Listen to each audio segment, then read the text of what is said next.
Selamat pagi Bu, perkenalkan nama saya Mutiara Putri Patricia dengan NIM D104122157 dari kelas Cloud Computing A, dan pada kesempatan kali ini saya ingin mempresentasikan terkait tugas pengganti UTS yang berjudul Cloud Computing Canva sebagai layanan Software as a Service atau SaaS. Nah, baik, sebelumnya kita akan mengenal terlebih dahulu nih bagaimana sih era sebelum adanya cloud computing atau desain grafis masih tradisional. Nah, sebelum aplikasi seperti Canva populer, proses desain grafis berjalan sangat tradisional dan memiliki banyak keterbatasan. Cara kerja yang offline ini seringkali memakan biaya, waktu, dan tenaga yang tidak sedikit. Beberapa tantangan utama di era desain grafis tradisional antara lain yang pertama adalah software yang mahal, di mana ketika pengguna ingin melakukan desain grafis, ia harus membeli lisensi dari aplikasi yang mahal. Kemudian yang kedua, proses instalasi yang rumit dan pengguna harus melakukan update software secara manual. Kemudian yang ketiga, dibutuhkan komputer atau laptop yang berspesifikasi tinggi dengan RAM dan VGA yang besar. Kemudian yang keempat, semua file desain itu disimpan di hard drive lokal, sehingga sangat berisiko filenya hilang ketika laptop atau komputer pengguna rusak. Kemudian yang kelima adalah kolaborasi yang sulit, karena kerja tim harus saling mengirim file berukuran besar lewat email dan juga flash disk.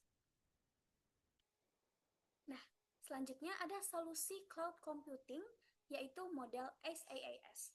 Nah, sebelumnya kita mengenal terlebih dahulu nih tentang cloud computing. Nah, cloud computing adalah model layanan di mana kita bisa menyewa berbagai sumber daya komputasi seperti server, penyimpanan, software, ataupun database melalui internet. Nah, cloud computing sendiri itu terbagi menjadi 3 kategori utama, yaitu IaaS atau Infrastructure as a Service, kemudian PaaS atau Platform as a Service, dan juga SaaS atau Software as a Service. Nah, pada kesempatan kali ini kita akan fokus membahas tentang SaaS. Nah, untuk SaaS sendiri itu adalah model pengiriman perangkat lunak di mana aplikasi itu dihosting oleh penyedia dan disediakan untuk pelanggan melalui internet. Jadi dia berbasis internet. Nah, SaaS itu memiliki karakteristik yang mudah dikenali, seperti dapat diakses via internet, kemudian modelnya yaitu yang berbentuk bisnis atau subscription atau langganan, kemudian baik itu mungkin ada update atau infrastruktur, itu semua dikelola oleh penyedia, serta multi-tenant atau satu platform ini itu bisa melayani banyak pengguna sekaligus dalam waktu yang sama. Seperti itu. Nah, tadi kita udah mengenal tentang SaaS. Nah, Canva itu adalah salah satu layanan SaaS yang paling mudah kita temui dan sangat jelas kriterianya. Kenapa? Karena yang pertama, Canva tidak perlu menginstal software apapun. Nah, jadi pengguna yang ingin menggunakan Canva itu cukup membuka canva.com di browser atau layanan tersebut, dan layanan tersebut langsung siap dipakai. Kemudian yang kedua, model bisnis dari Canva itu adalah berbentuk langganan atau subscription. Jadi, fitur-fitur dasar itu ada di versi gratis. Namun ketika kita membutuhkan fitur yang lebih advance, maka pelanggan itu perlu membeli versi Pro atau berlangganan baik bulanan atau tahunan. Kemudian yang ketiga, pengguna tidak pernah pusing memikirkan update ataupun maintenance, karena saat ada fitur baru, misalnya AI, fitur itu langsung muncul otomatis di akun pengguna. Nah, jadi semua kerumitan teknis di belakang layar, seperti server ataupun database, itu diurus sepenuhnya oleh Canva. Jadi pengguna tinggal fokus mendesain saja. Nah, selanjutnya kita juga ingin mengenal tentang di balik layar bagaimana sih arsitektur Canva sebenarnya. Nah, faktanya untuk bisa menyediakan layanan SaaS ini kepada pengguna, perusahaan Canva sendiri sebenarnya menyewa layanan cloud dari provider yang lebih besar, yaitu IaaS seperti Amazon Web Service atau AWS.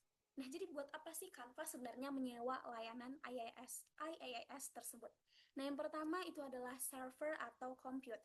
Nah, jadi Canva menyewa layanan tersebut untuk menjalankan kode aplikasinya. Kemudian yang kedua adalah storage atau penyimpanan, yaitu untuk menyimpan miliaran aset. Seperti yang kita ketahui di Canva itu ada banyak template, ada icon, ada banyak hal lainnya, dan itu disimpan di storage ini, dan juga menyimpan semua file desain yang pernah pengguna buat. Nah, selanjutnya kita akan mengenal tentang fitur utama Canva yang didukung oleh teknologi cloud di baliknya. Yang pertama adalah kolaborasi real time. Nah, jadi data di Canva itu bersifat terpusat atau desain yang ada di server Canva. Desainnya ada di server Canva, bukan di laptop pengguna. Nah, ini memungkinkan banyak orang dapat mengedit satu file yang sama secara bersamaan. Jadi cocok banget ketika digunakan untuk kerja tim. Kemudian yang kedua adalah akses multi-platform atau menggunakan HP dan web. Nah, jadi prinsipnya adalah single source of truth, di mana desain yang pengguna edit di laptop itu akan otomatis terupdate juga di aplikasi HP pengguna. Kemudian yang ketiga adalah pustaka aset atau jutaan elemen. Nah, Canva itu bisa menambah kapasitas penyimpanan tanpa batas untuk menampung jutaan foto, video, template, icon, atau lain sebagainya. Kemudian yang terakhir itu adalah fitur AI atau Magic Studio. Nah, jadi saat pengguna menggunakan AI, Canva menyalakan server GPU yang sangat kuat di backend untuk memproses permintaan pengguna lalu mengirim hasilnya. Jadi tentu ini sangat menguntungkan pengguna gitu, memudahkan pengguna. Nah, selanjutnya adalah kelebihan menggunakan Canva. Nah, jadi ada beberapa kelebihan menggunakan Canva untuk desain grafis. Yang pertama adalah aksesibilitasnya, di mana ketika kita menggunakan Canva itu kita bisa bekerja di mana saja, baik dan di perangkat apa saja, termasuk Chromebook ataupun handphone. Dan kemudian yang kedua adalah skalabilitasnya. Nah, bagi Canva itu sangat mudah melayani 100 juta pengguna baru. Nah, bagi kita sebagai pengguna, kita juga bisa membuat satu desain atau 10.000 desain tanpa pusing soal storage, karena ini sudah disediakan oleh Canva. Kemudian yang ketiga, desain pengguna itu tidak akan hilang meski laptop meledak karena keandalannya. Itu disebabkan karena desain-desain Canva itu tersimpan aman di server Canva sendiri yang tentunya akan di backup berkali-kali. Kemudian selanjutnya adalah biaya yang efektif, di mana ketika kita menggunakan Canva, itu jauh lebih murah, bahkan gratis dibandingkan membeli software ataupun hardware yang mahal. Nah, tentu di balik kelebihannya, Canva memiliki kekurangan atau risiko. Nah, berapa kekurangan atau risiko Canva? Yang pertama adalah ketergantungannya terhadap internet. Jadi ketika kita tidak memiliki koneksi internet, Canva tidak bisa dibuka sama sekali, tidak dapat digunakan. Kemudian yang kedua adalah keamanan dan privacy data, di mana ketika kita menggunakan Canva, tentu saja kita sebagai pengguna itu mempercayakan data atau desain yang mungkin sensitif, contohnya rencana bisnis, ke server pihak ketiga atau Canva-nya. Kemudian yang ketiga adalah kinerja, di mana kinerja atau kecepatan editing itu sangat bergantung pada kualitas koneksi internet pengguna. Dan yang selanjutnya adalah vendor login, di mana desain yang dibuat di Canva itu sulit untuk diekspor dan diedit secara penuh di platform lainnya, misalnya Photoshop atau bahkan PowerPoint Microsoft biasa. Nah, kesimpulan yang bisa kita tarik adalah yang pertama, Canva adalah bukti sukses layanan SaaS yang mengubah total cara orang mendesain. Karena Canva sendiri itu sangat meringankan untuk orang yang bahkan masih awam dalam mendesain. Nah, fun fact-nya lagi, PPT yang dari tadi saya presentasikan itu menggunakan Canva. Jadi sudah terbukti penggunaan Canva itu sangat sukses sebagai layanan SaaS. Kemudian yang kedua adalah layanan ini memecahkan masalah utama desain tradisional, seperti biaya, instalasi, dan juga kolaborasi dengan memindahkannya ke cloud. Kemudian yang ketiga, di balik layanan SaaS yang kita pakai, ada infrastruktur IaaS yang menopangnya.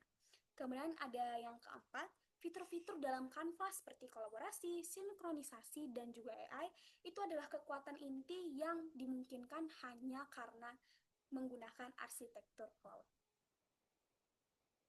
Baik, sekian presentasi saya terkait cloud computing, yaitu Canva sebagai layanan SaaS.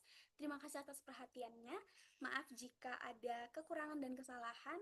Sekian dari saya, terima kasih.